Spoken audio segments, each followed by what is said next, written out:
청와대와 국민과의 소통을 위해서 저희 돌직구쇼가 마련한 코너 돌직구쇼 춘추관, 춘추관장 김관장 불러봅니다.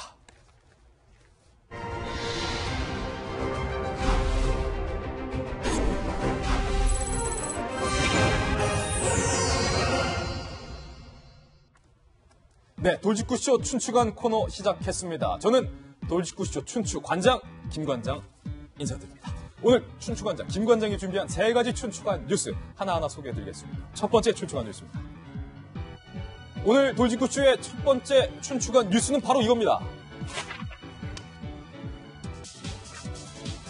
주말에 있었던 문재인 대통령의 추가 인사. 그런데 청와대가 방송 카메라의 전원을 꺼주시겠습니까? 라고 카메라의 전원을 끈 뒤에 몇몇 후보자의 흠결을 자진 공개했습니다. 그런데 그 2가지 흠결은 위장 전입과 음주운전이었습니다. 그런데 청와대 대변인의 위장 전입이라는 설명에서 위장 전입이라는 표현 대신 주민등록법 위반이라는 애매한 표현이 등장했습니다. 청와대가 방송 카메라를 꺼달라고 요청한 까닭, 그리고 위장 전입이라는 말 대신 주민등록법 위반이라는 완곡한 표현을 썼던 이유, 그리고 음주운전은 또 뭔지 오늘 춘추관 뉴스에서 다뤄보겠습니다. 먼저 청와대 박수현 대변인의 발언부터 저희가 갈무리해봤습니다. 자, 카메라 꺼주세요. 박수현 선배, 박수현 대변인이 이렇게 말한 겁니다. 조심조심. 박수현 대변인이 이거 사실 발표할 때 상당히 좀 조심조심 발표했어요. 카메라를 끄라고 했기 때문에 영상으로 촬영을 저희가 못했어요. 한 가지 더 말씀드릴 것이 있는데 조금 박수현 대변인이 또 착하잖아요, 천성이. 그 조대엽 후보자 같은 경우에는 음주운전에 문제가 있는 것으로 파악됐고 쓱 지나가서 저도 보면서 아 그렇구나, 음주운전 있구나 넘어갈 뻔했는데 다시 생각해보니까 음주운전이에요.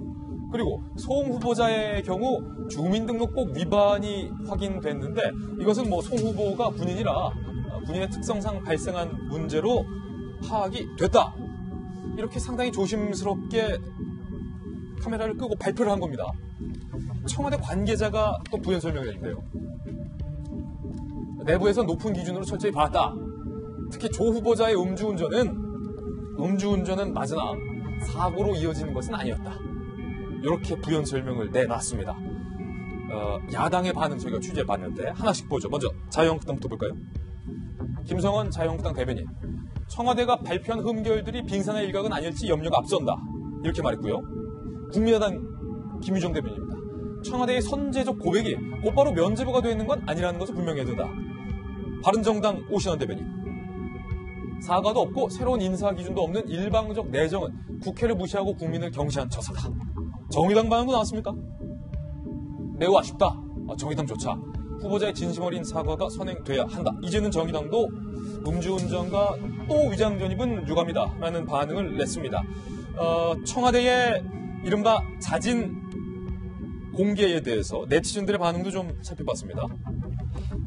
누리꾼 A씨, 자진해서 말한다고 죄가 사해지나 음주운전, 특히 잠재적 살인마라고 공인도 아닌 연예인들도 책임지라는데 장관은 괜찮다는 말인가? 음주운전에 대해서 누리꾼 A씨는 아주 매우 강하게 질타했습니다.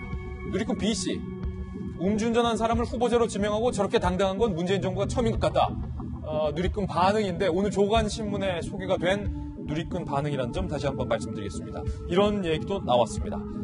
그리고 2016년에 박근혜 정부에서 이철성 경찰청장 임명 당시 이철성 경찰청장 후보자가 음주운전 전력이 있었는데 이에 대해서 당시 조국 당시 교수가 이렇게 비판했었는데요.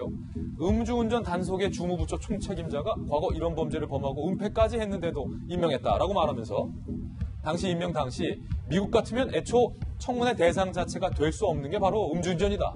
범죄행위다. 매우 강하게 질타했습니다. 음주운전 사고 전력만으로도 20년 전에 이미 경찰복을 벗어야 할 사람이었다.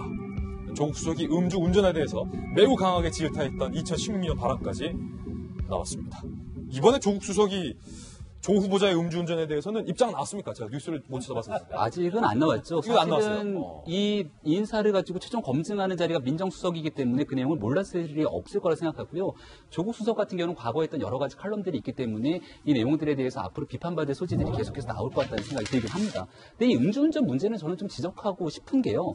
사실 과거에 이제 예를 들어 저 참 좋아하는 연예인인데 노홍철 씨 같은 경우도 음주운전 얘기 한번 터지고 나서 사고로 이어졌던 건 전혀 아닌 거죠. 그러고 나서 제가 진짜 좋아하는 프로그램 하차해 갖고 되게 아쉬운 측면들이 있었습니다만은 공인이기 때문에 본인이 한 행동에 대한 책임을 지은 거죠. 근데 이분 같은 경우는 교수 시절에 사실 이와 같은 음주운전 전력이 있는 건데 지금 여지까지 나온 해명은 그 당시에 고려대학교에서 출교조치당한 학생들이 농성하고 있기 때문에 그 학생들을 급하게 만나라고 하는 과정 속에서 있었던 거라고 얘기를 합니다. 예. 근데 음주운전 같은 경우는 제가 지난 주말에 사실은 우리 제가 제일 좋아하는 기자랑 술을 먹는 과정에 갑자기 애가 나온다고 연락이 온 거예요. 그래서 저 아니었어요. 예. 순간 고민이 돼갖고 전 너무 급하게 가야 되는데 제가 뭐 나왔잖아요. 나와서 차를 잡는데 차가 없는 거 택시가 안 잡히는 겁니다. 애가 나온다는데. 그래서 옆에 있는 차를 두고 간 거를 음주운전하고 갈까라는 순간의 고민이 있었는데 그럼 안 되죠. 결국 차를 놓고서는 택시 안 잡힌 거 따블을 불러서 한 7,000원 가는 거를 3만 원을 주고 갔거든요. 그러니까 셋째 출산 이 때문에. 위급한 상황이라는 측면이 사실은 애를 낳는 과정보다 더 위급할까라는 생각이 드는데 공인이기 때문에 과거의 상황이 아니라 최근의 일이지 않습니까? 글쎄요, 이걸 가지고 장관 후보자의 낙마의 거리냐에 대한 여부는 청문회에서 좀 더 따져봐야겠지만 한 가지 좀 묻고 넘어가고 싶은 건 2008년도의 사건이고 그 당시 교수를 만약 재직하고 있었던 상황이라면 준공인의 상태라고 봐도 무방한데 그 당시에 본인이 음주운전에 대한 행위를 가지고 어떠한 사회적 도덕적 책임을 지고 거기에 대한 행위를 한 적이 있는가를 좀 저는 묻고 따져봤으면 좋겠어요. 근데 그런 부분들을 가지고 충분히 국민께 사과를 하고 이런 부분을 극복할 수 있을 만한 공직자로서의 준비가 돼 있는지 좀 한번 묻고 넘어가지 않을 수밖에 없는 대목인 것 같습니다.